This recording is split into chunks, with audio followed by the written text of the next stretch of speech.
would impact upon the black masses.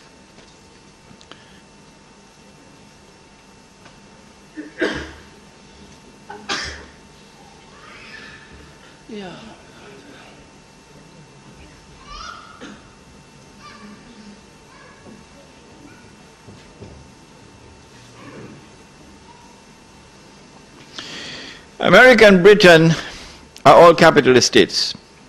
Policies built upon interests.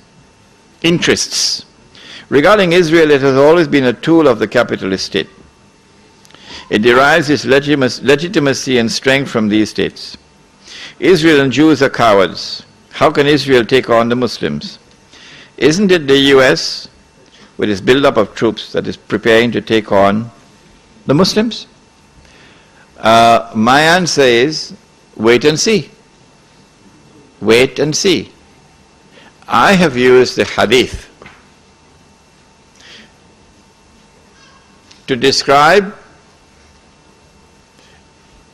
a reality in which one ruling state is about to give way to another. So my analysis comes out of the hadith. This analysis comes out of political analysis using normal tools of political analysis. I think this would be a valid analysis for someone using normal tools of political analysis. But someone using the Quran and Sunnah would understand that this is not correct.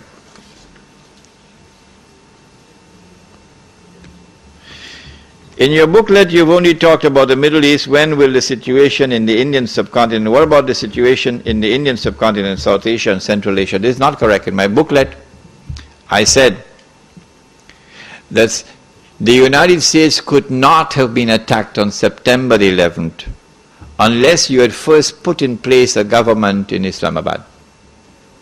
It's there in my book. They had to first put their man in Islamabad before they could attack the United States on September the 11th. And so all that drama in the sky about an aeroplane running out of fuel, that belonged to Hollywood. That belonged to Hollywood. Nawaz Sharif, the Prime Minister, was absolutely correct when he said that this was a conspiracy hatched against me. So that I could be removed from power, and so that this government could be put in place. No elected government of Pakistan could ever have consented to the United States using the territory of Pakistan to attack Afghanistan. That is suicide. No government would have done that.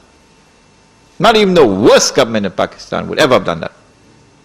So you had to have a Jewish government in Pakistan, a government established by the Jews to serve the Jews. Only then you could have had a government in Pakistan would allow the United States to use the territory of Pakistan to attack Afghanistan. So don't say that I did not speak about the subcontinent. What role will Iran play in the upcoming rising from Khorasan? This is tomorrow's lecture. No, yeah, tomorrow is Imam al-Mahdi? Yes. Yeah, tomorrow.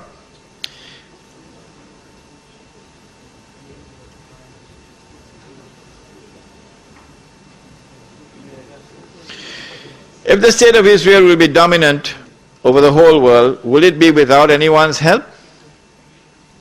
If the answer is yes, then what does it mean by Allah's word, illa bihablim min Allah? When the Jews boasted of what they did to Nabi Isa alayhi salam, okay? That was the last straw. Then Allah's curse came upon them. وَبَاءُوا بِغَضَبٍ مِّنَ اللَّهِ. And even in Surah Al-Fatiha, غَيْرِ الْمَغْضُوبِ عَلَيْهِمْ, the Jews. Now their fate around the world is to live in misery, to live in poverty, إِلَّا بِحَبْلٍ مِّنَ اللَّهِ وَحَبْلٍ مِّنَ النَّاسِ. The only exception to this, the only time the Jewish civilization can prosper after the attempt to crucify Isa alayhi salam is if they live under a non-Muslim rule and that non-Muslim rule extend to them guarantee of security. Or if Allah subhanahu wa ta'ala were to give it to them temporarily. Other than this, their state will now be maskana and zillah and ghadab min Allah. What is the source of income in the Muslim village? Can we maintain our careers and jobs, or do we have to return to subsistence farming? I don't think this is subsistence farming. If you're producing that food which will fetch the highest price. I mean, in South Africa, 6 million whites are going to be lining up to buy this food because they know they can trust Muslims, they can't trust anybody else. It's like blood.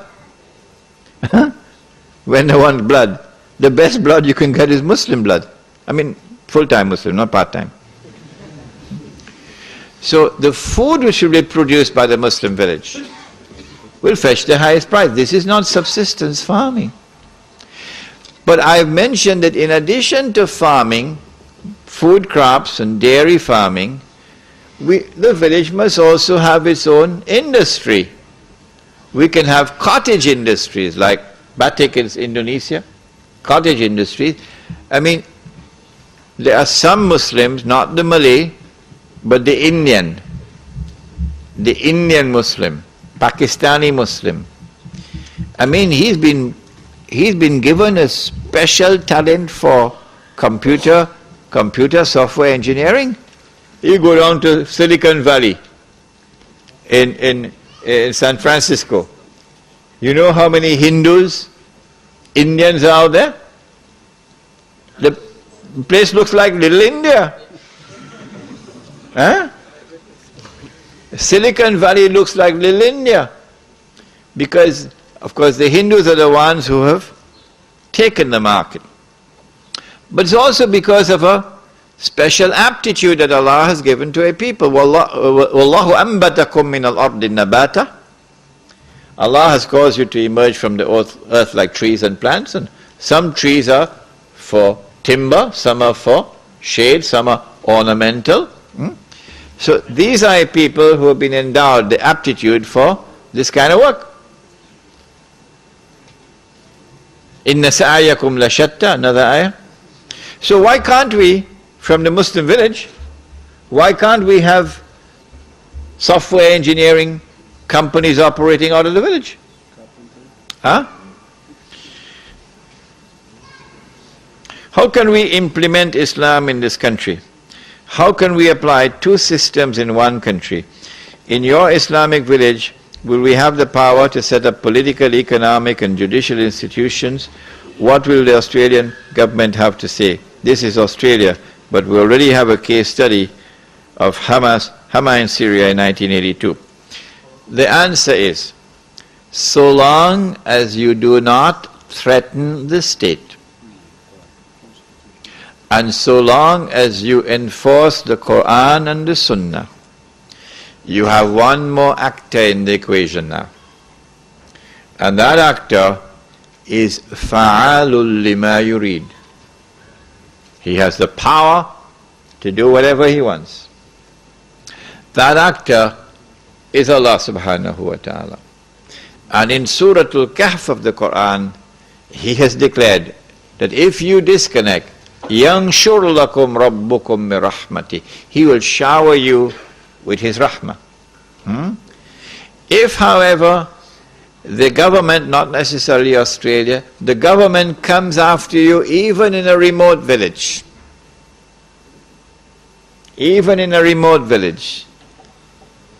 where you do not threaten the state at all, this will provide you with a propaganda victory. How? The part-time Muslims in Sydney will now have to answer.